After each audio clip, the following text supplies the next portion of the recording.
I've been having an interesting online comments thread with John McFetridge and Greg Iano via a post that I put up, a link to an article by Sam Jordison. Jordison is the publisher of Ducks Newburyport, which came fairly close to winning a Booker. It was shortlisted, but in the end, it really wasn't seriously considered as far as Jordison could tell, and his feelings were very hurt. He expressed his frustration in a rather lengthy article that was published in the Times Literary Supplement, in which he vented about lack of fairness in the jurying process. In any case, this led to a conversation between John, Greg, and I about options for writers out there and the whole question of whether literary institutions function properly.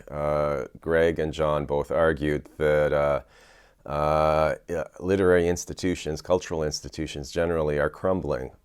And that led to a conversation about self-publishing. Now, self-publishing is becoming more and more acceptable.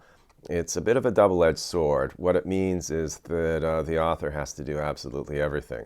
However, because of changes in the publishing industry, and this is true not just of the small publishing houses, but also the big ones, more and more publicity is being placed, the responsibility for publicity is being placed in the lap of the author anyway.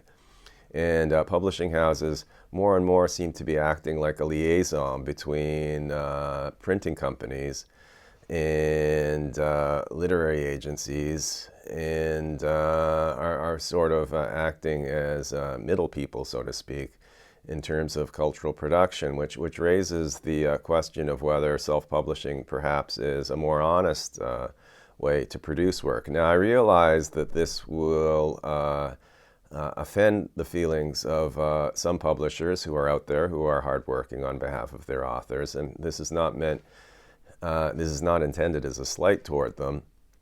There are other problems, big problems that face publishing in the 21st century. Falling reviews is one of them. Noel Allen remarked that the number of reviews that Canadian books get has really been falling over the past few years.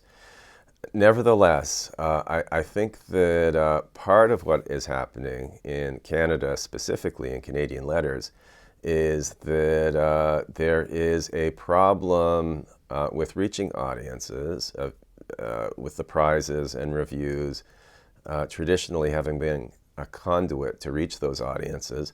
And there's also a problem with this shift that John and Greg identified, that Greg in particular identified, towards self-publishing. Now, what I think is happening, what interests me are two elements in the Canadian literary scene. The first is that Canadian publishing, the number of titles by Canadian authors, is actually relatively quite small, shockingly small, really. The United States produces at least 320,000 new titles every year. It produces more, really. And Canadian publishing produces something like, according to the More Canada report, 90,000 titles a year. Of those, 3,000 titles are Canadian authored. In other words, Canadian publishing, despite the fact that we have 10% the population of the United States, is only producing 1% of what American publishing is producing. In fact, I think the figure is probably less. And that means that self-publishing really does have a place, because we have to bring those figures up in terms of Canadian authored titles.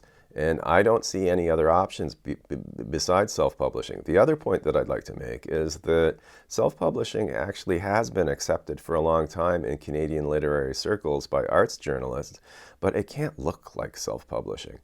There have been at least 2 novels that have come out in the past couple of years, actually one novel and one collection of poetry, that were effectively self-published. They were published by writers who worked as editors at the publishing houses where they came out. That's self-publishing. They got quite a bit of coverage. And so sort of to round back to Jordison's complaint about the Booker jury, Jordison complained that there were rules in place and these rules were flouted. In the case of book reviewing in Canada, there aren't even any rules in the first place. There are sort of unspoken rules, and I think those rules need to be clarified, and I think they need to be followed.